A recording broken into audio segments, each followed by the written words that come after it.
All right, so a couple of changes today. First of all, my husband has given me, let me borrow his microphone, so I hope the audio is better because the last time I tried to do this, it really sounded junky. I've got things silenced. I have a sleeping cat next to me, so hopefully there won't be too many disruptions. My husband also helped me learn how to screen share. So I'm going to be doing some of that on this one, and hopefully it'll go okay. I'm going to do my best to keep myself organized here. So if I, stumble and trip a little bit, it is what it is. It's live. That's how it goes. But I wanted to do a video. This one's titled "Let's Talk Deep Space Astrophotography" or "Let's Talk Astrophotography 101. My last video was "Let's Talk Bipolar 101." So I thought that I would arrange this a little bit and throw some space in there because you can't be the bipolar astrophotographer and only talk about bipolar disorder or mental illness or wellness. So we are going to discuss some space today where we started and what we've learned and where we're at today. So bear with me on this. I want to do this well. Not saying it will be done well, but I want to try and do it well. So we'll see what we can do. First, I should talk a little bit about deep space astrophotography versus just night imaging or night astrophotography. There's a little bit of a difference. So if you have just a regular camera, a DSLR with a wide angle lens, let's say like a 14 to 24 millimeter lens, and you go out on a clear moonless night and you aim in the summertime, anyways, you aim southeast, you'll get a beautiful image if you do a long exposure. And when I say long exposure, I'm talking 5 seconds, maybe 10, maybe 15. Something relatively short for a long exposure to get a beautiful image of the Milky Way, the core of our galaxy, and beautiful details of dust lanes. And you might even be able to spot, if you know where to look, areas where there's, a nebula here or a nebula there. The Lagoon Nebula is one of them that you would find in there. What was the name of the other one? It's terrible. I can't think of the name of it right now. There's several in there that you would definitely be able to spot, but it's been a while since I've imaged the Milky Way, and I can't really think of what's there at the moment. Deep space astrophotography is more honed in. You're aiming at one thing, and because you're doing that as the world turns, there's an added difficulty and a different kind of challenge involved, because in order to stay on your target, and think about the Milky Way as a whole, like the core of the Milky Way is pretty bright. If you can take a 5-second or 10-second, 15-second image and get a beautiful image, I mean, you can see the Milky Way with your naked eye if it's a dark enough sky. That's not a problem. Excuse me. So when you're going in on these targets, like honing in on them, they're going to be harder to image. There's naked eye targets. There's the Andromeda Galaxy. There's the Orion Nebula. There's the Lagoon Nebula, which I mentioned. That one's also a naked eye. There's the Flame might be naked eye. I'd have to look. That's where the horse head is. That might be naked eye visible. It's very hard to say. But for the most part, these images are going to be a lot dimmer.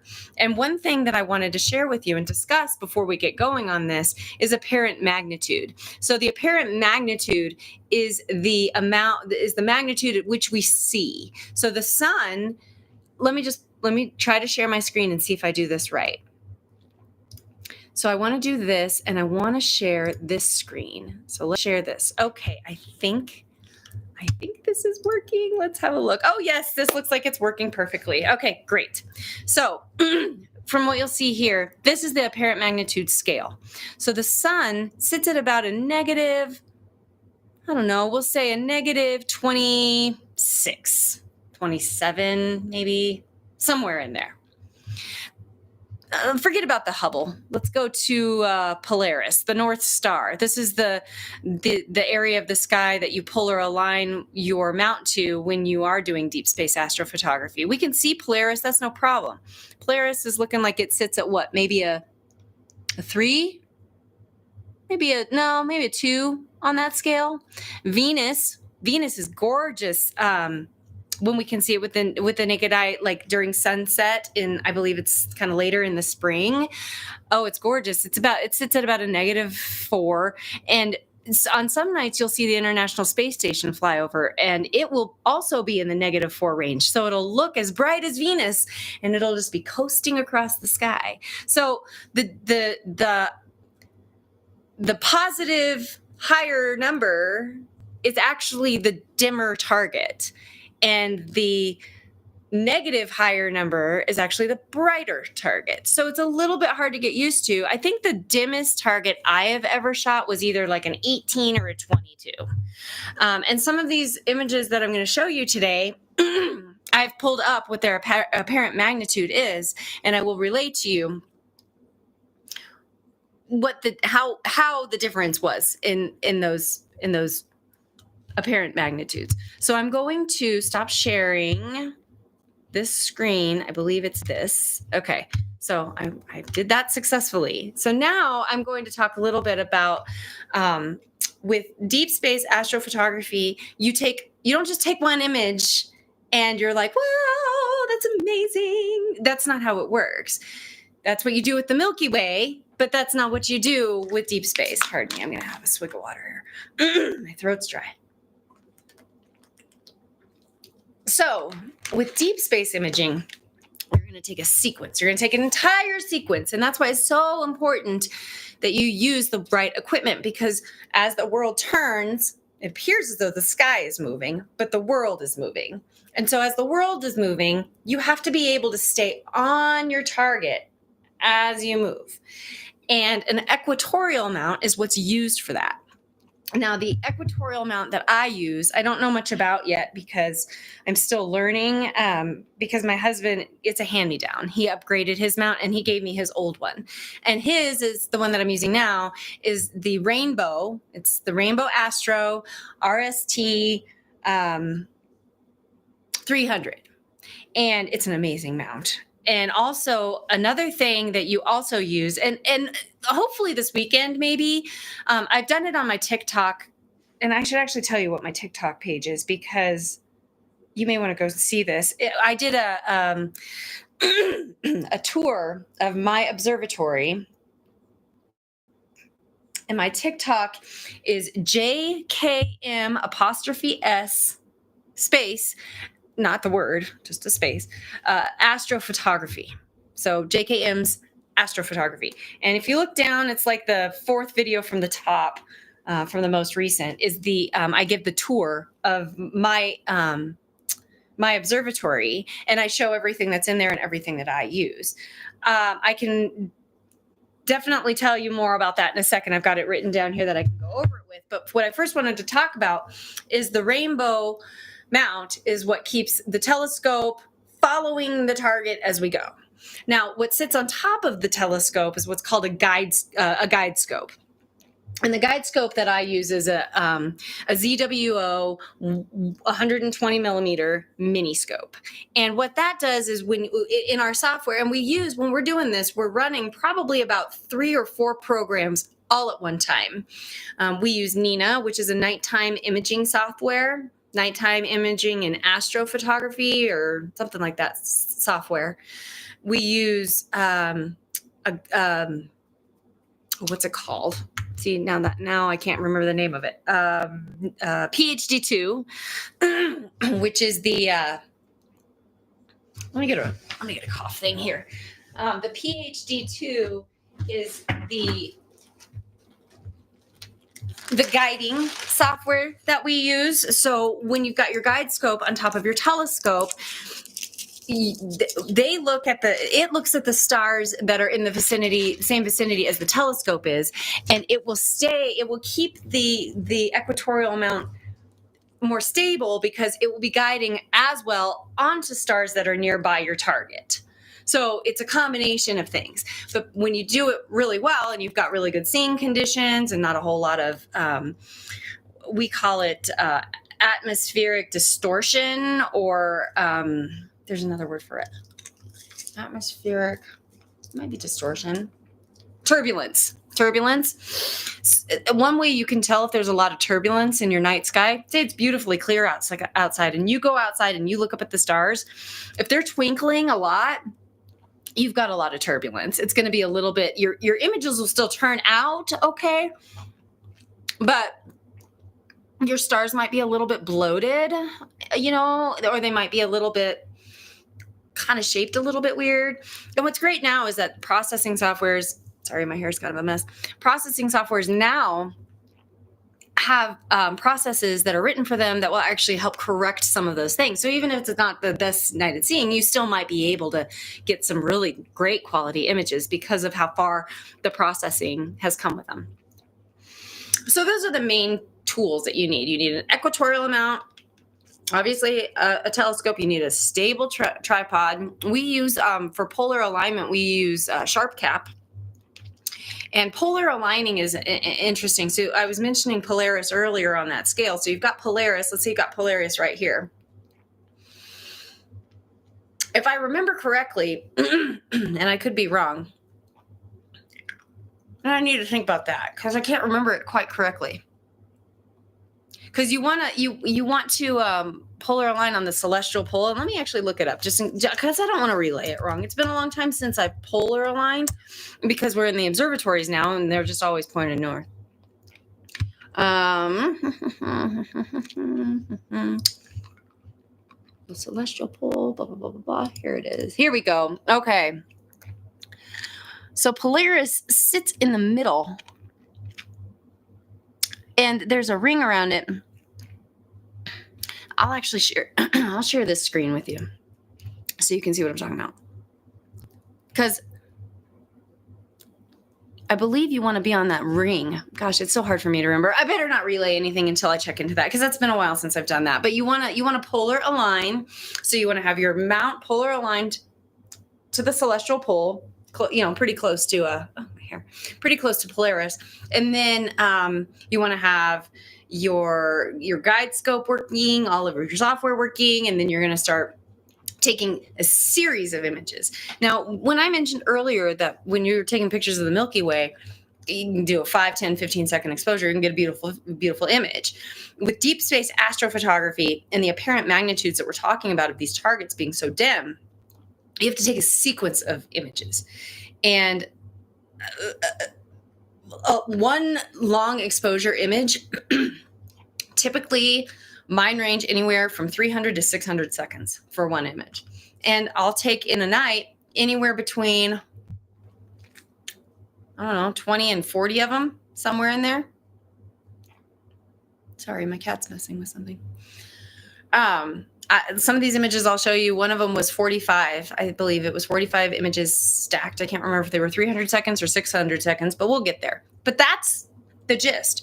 You want to take a series of long exposures, and then you use softwares. We use PixInsight, which is the program I'm actually going to be using to show you what these images look like kind of from start to finish. And one of these days I'll sit down and I'll just process a picture live. I don't know if I'll do it live. Sometimes it takes me 8 hours. I don't want to do an 8-hour live stream to process one image, but I might be able to record myself on the side, speed it up and upload it to YouTube so you can see the process that I take from start to finish and how I go about it. I'm very meticulous with things like that. And it gets I get very involved. It's an art form. And, when we talk about bipolar disorder, that's what's very good for me. I love that it's beautiful. It's a beautiful art, and it's a humbling art, and it's a perspective shifting art. It puts it into perspective, this bigger picture. And, I don't want to lose sight of that because there's so much humility, and not humility, but I'm humbled by it. I feel so small, yet so great to be a part of this big thing, So let's get on with, here we go. I'm going to share my screen again. I'm going to make sure this works. I'm going to show, can I not show it? Here it is. Okay, we're going to share this. All right, let me make sure it's working right before I get all gung-ho. Okay, here we go. I am in, this is PixInsight. This is the software that we use to do all of our processing. These on the right side over here, all of these things, these little places over here, all of these are processes that I've saved, that I use frequently on a regular basis. But I thought I would just show you a few targets that are kind of cool to see here. So we're going to start with the Soul Nebula. The last time I shot the Soul Nebula, well, let me look real quick. It wouldn't take me long. The last time I shot the Soul Nebula was September 17th. And I did a series here. This was the one that I told you was 45 600-second exposures. I used my 0.8 reducer. I'm going to tell you about that later. And with deep space astrophotography, and we'll talk more about this as we get more advanced, but this is Deep Space 101. I don't want to get too advanced, but you take calibrated frames. So I also took flats and dark flats for this stack, and we'll get into calibrated frames down the road. But let's just start with the basics here, okay? So this is one single 600-second image right here that you're looking at, where my mouse is going around in circles. This is one 600-second image. Now, I'm going to stretch this one 600-second image so it will create a little bit of a different light to dark ratio. So you can start to see some things here. You see some little reds popping out here and over here, and you can start to see some things come out of this single image. That gives you an idea of where the starting point is with deep space astrophotography. One single stretched 600-second image of the Soul Nebula looks like this. Now, I want to tell you with the Soul Nebula, I have it pulled up here somewhere. I got to get back to it. The Soul Nebula apparent magnitude is 6.5. So it's pretty dim. It's past it's right around the unaided eye limit. It's pretty dark. I mean, it's if you strain to see Andromeda, this is going to be tough. You'd have to be in a very, very dark sky. It would be very close to the unaided eye area. So this one I just assume, I just kind of run it as it's not a naked eye target. Definitely not easily. This is the stack. This is the integration of all 45 600-second images. Now look what happens when I stretch this. Now we're starting to see something, right? We're starting to see some details, some better details. You're going to see some more dust, some more clouds, some more contrast, definition, depth of field. You're going to see some things here. This is the image that I start with as far as processing. Now, some of the rainbow that you're going to see on this is due to our light pollution here in Colorado. Where it's not as bad as Los Angeles or New York, but we're sitting, the scale of dark skies, it's kind of an arbitrary scale, but people still refer to it. The scale goes from numbers 1 to 9, and 9 being the most light polluted and 1 being the least light polluted. We're in about a 7.4 here, I believe, at our house. The darkest sky I've ever been to is a 2. I would really love to take all of our gear since we've gotten it now and go to a 1 and image for a few nights. It's hard to figure it out, though. It's hard to plan. You don't know what the weather's going to be like. It's tough. It's tough to do. But eventually, maybe we'll get to a dark sky. But I want to show you a little bit about how you can go from this, the single, to the stacked, stretched,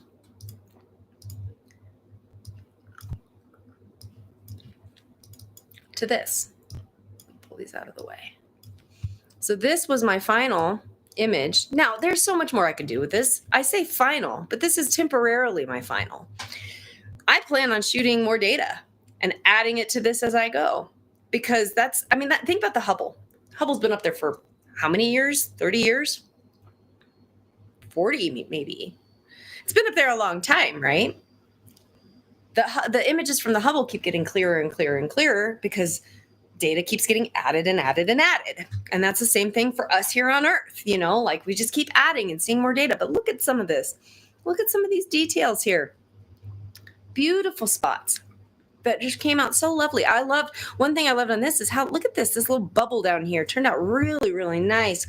Some of these stretching out fingers look so cool. It just turned out so lovely. So that's kind of the sequence of how we go about it. So I'm going to close these because I'm done talking about those. So we'll close these. And then the next one I'll bring up, yeah, close. And close. Okay, the next one I'm going to bring up, this one is the East Vale Nebula. This is a pretty bright target too. Let me look at the scale of it. This is an 8.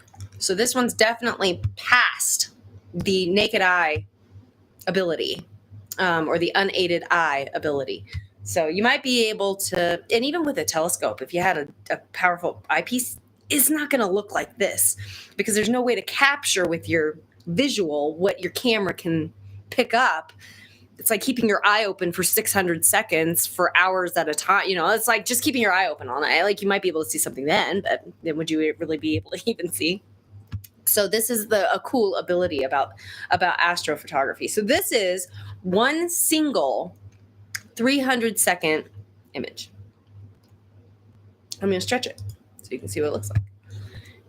You can kind of see some things going on here. This one's a really beautiful target, and as far as its coloring, it's got a lot of warms and cools to it as far as tones. Really, really neat. And so it's neat to even be able to see, you know, if you're going to be able to pick up this kind of stuff on one take, that as you go, it's going to get a lot better, right? So this is the stack, and this is a stack of, I believe it's 62 pictures. 19 of them though, I think might be 600 seconds. I'd have to look back on that, but they're not the same exposures throughout, but you get kind of the same. It's just very similar result. So we'll stack this. Look at that. I mean, that hardly needs any work, right? Like you've got some beautiful stuff here. But the problem with some of this is look at how many stars are here. I mean, it's just, this is probably hundreds of thousands of stars. It's so hard to, you don't really get much depth when you're aimed at a place in space that's just so rich in star coverage. So a lot of these processes help kind of reduce that out.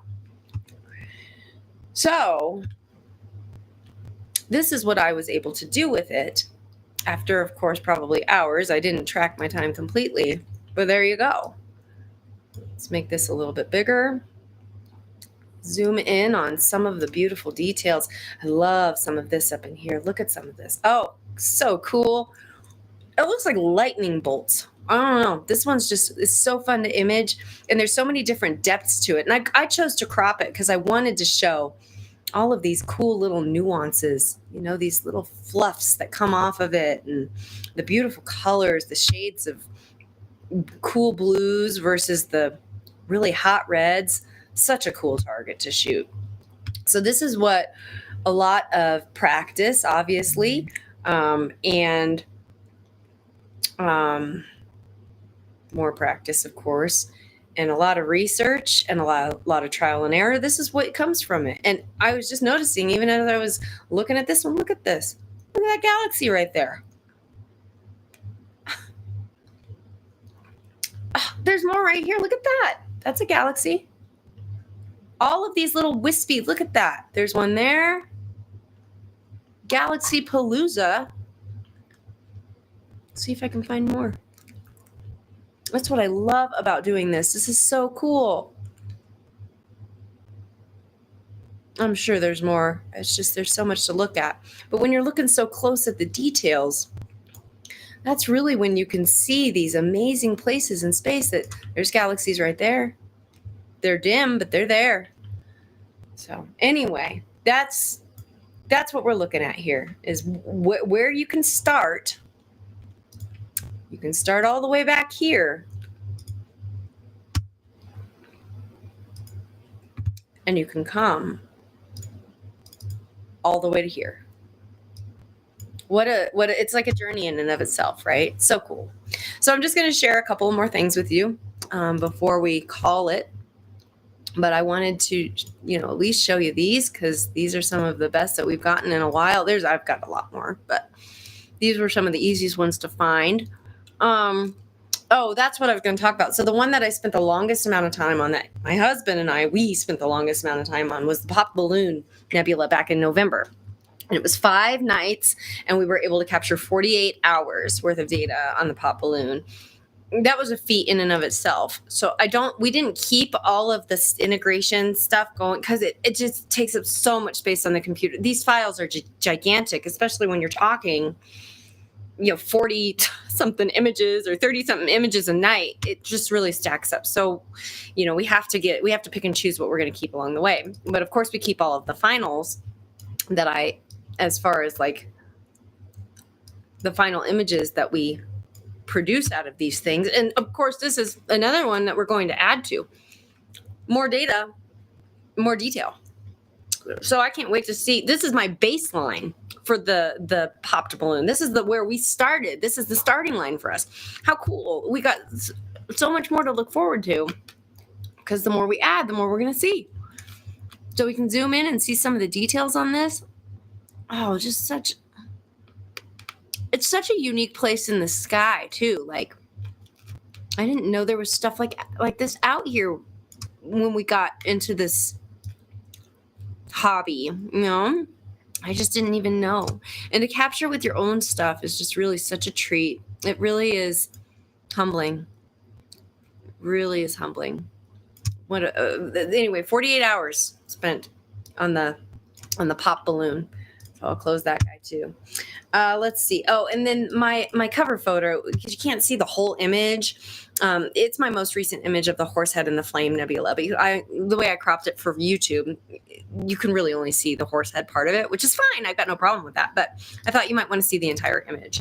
So this is the entire image. Let me get rid of this. This is in the way.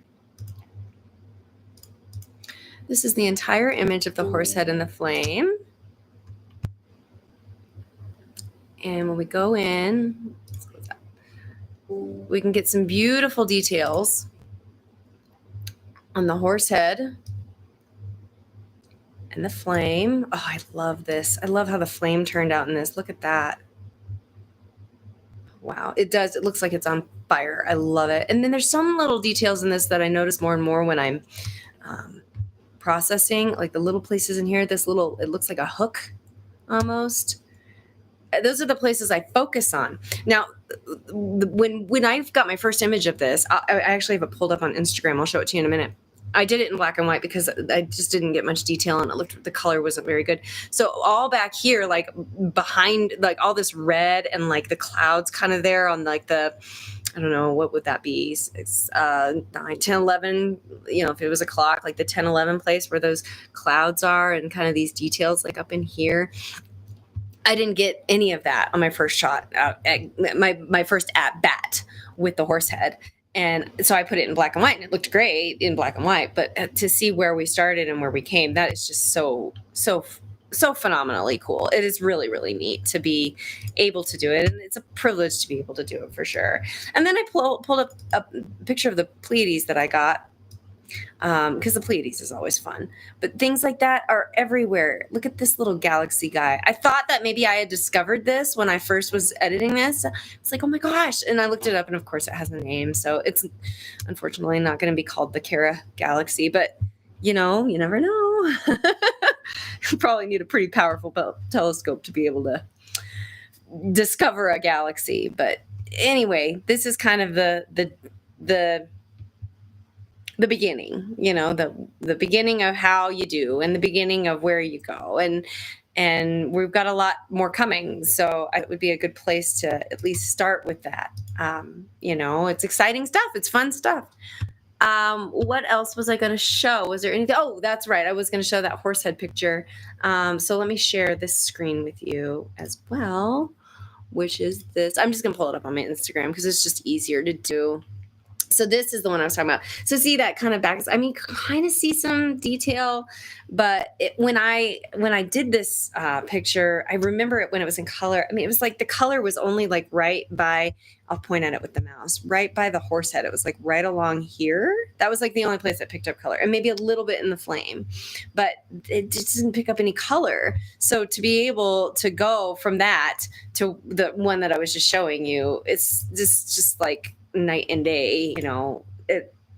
It really is kind of like you get to see, not only you get to see things clear. And that's another thing. Like, it's not just the telescope that gets to see things clearer. my processing skills have improved with each effort.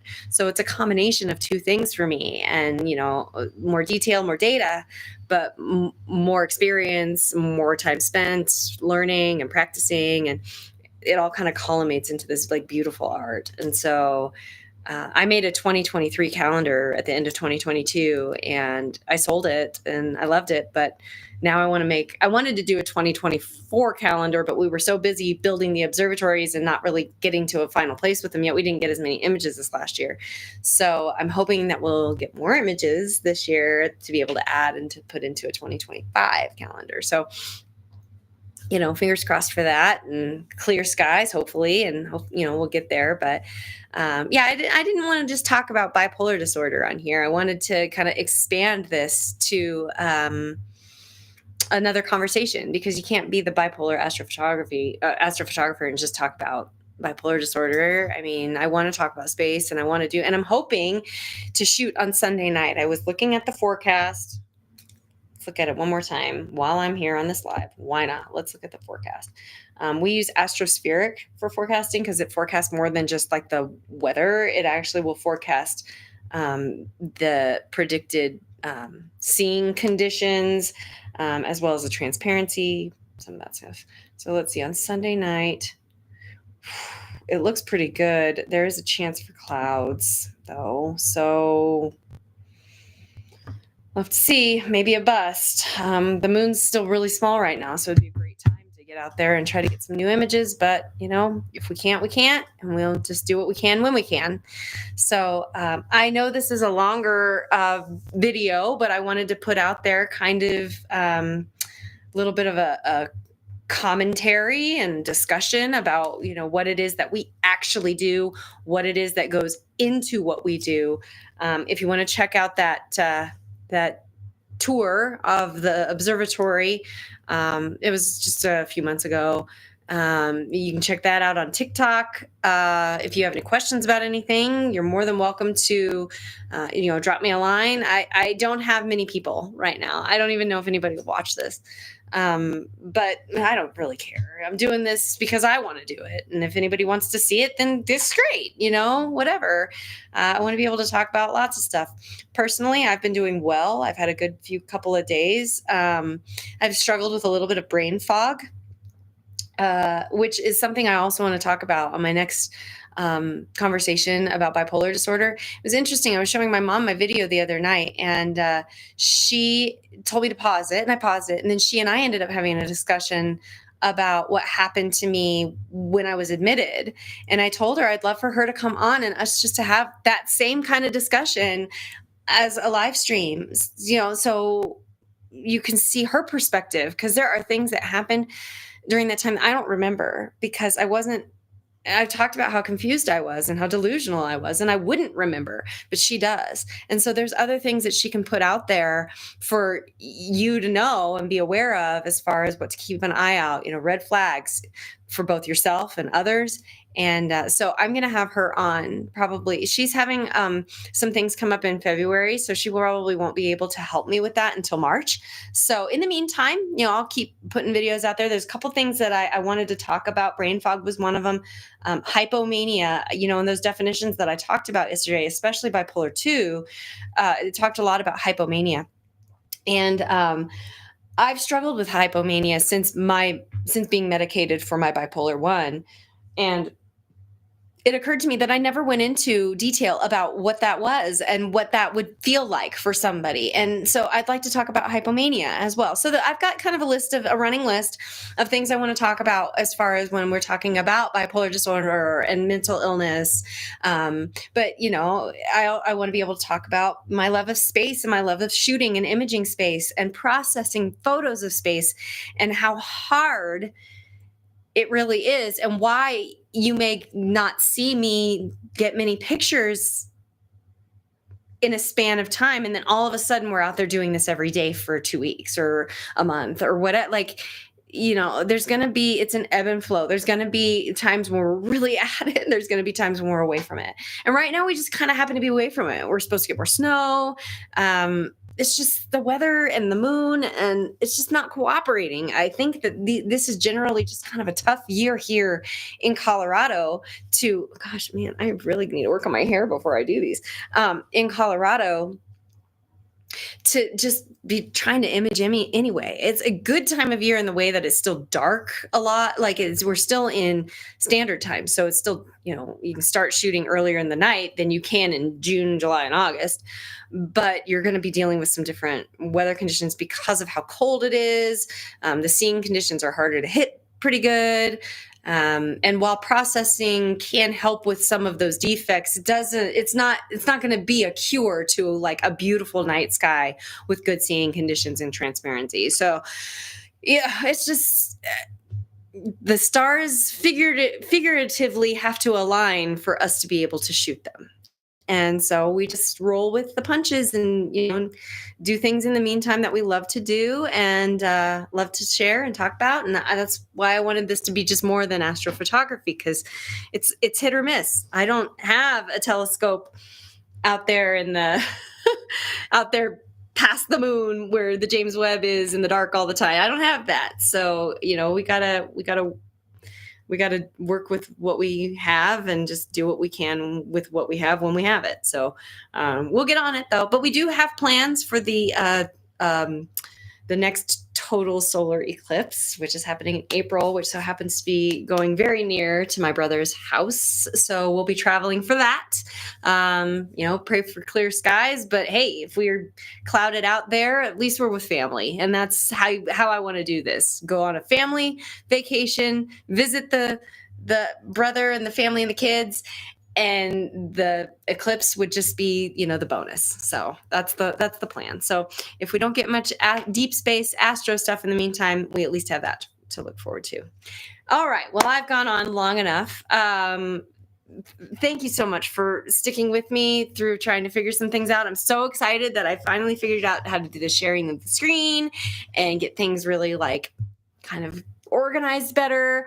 Oh, I was going to mention some of my equipment, which I mentioned the Rainbow Astro RST mount, but if you want to know, I can just quickly list off some of the other things that I use. I just wrote it down so I wouldn't get anything confused because it's a lot of stuff.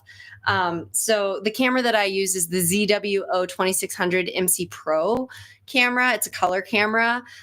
There are some cameras that are astro cameras that are black and white cameras that they handle, and filters that handle light pollution and moonlight pollution better than this particular camera. That's in part why I have to kind of time things right. It's a fantastic camera though, as you see.